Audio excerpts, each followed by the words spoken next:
Hey everyone! Today we're going to be talking about program decomposition. Here's a quote kind of as a joke. There are two ways of constructing a software design. One way is to make it so simple that there are obviously no deficiencies, and the other way is to make it so complicated that there are no obvious deficiencies.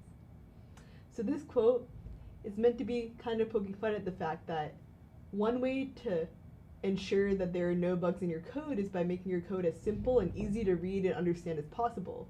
The other way to make it hard to tell whether there are bugs in your code is by making it convoluted, complicated, such that it's hard to even figure out what's happening.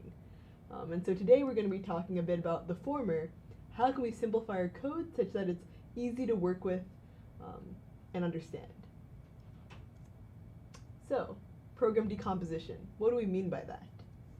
Decomposition is the process of breaking down large problems into manageable subproblems. In other words, an example of this is the idea that it's much easier to write and manage 4 to 50 line functions than to write a full 1,000 line function and to debug that function. We're able to get rid of complexity by trying to break our problems down into their smaller parts. So the goals of program decomposition are complexity management, which is what we're kind of getting at in this first point, right? We want to take large problems and make them easy to manage and understand and have reasonable pieces, and also reusability and abstraction. So by reusability, we mean sometimes there are repeated sequences in our code that look identical, and certain functions we write will be useful later on or in another function or file. So by breaking down large problems into their logical parts, we're able to reuse those parts and components in future functions. So I want to introduce this idea of the black box. When we say black box, we mean something that is opaque on the inside. Data abstraction is a great example of this.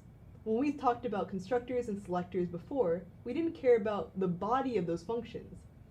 When we talk about constructors and selectors, all we care about is what they take in and what they create or what values they return, right? It doesn't matter what's happening on the inside, the implementation is abstracted away. And so that's an example of a black box. The insides are opaque, we don't know what's going on. And so decomposition is a divide and conquer strategy. And you can imagine that when you take your large problem and break it down into smaller subparts, each of those subparts, each of those functions that you created that are smaller in order to tackle your big problem, it's useful to imagine that to a given individual function, the other functions are black boxes. All this function knows is that those other functions have specific inputs, have intended outputs, but nothing about their inner workings. Organizing your functions in this way, where they don't depend on other functions' inner workings, is very useful and is a key to good program design.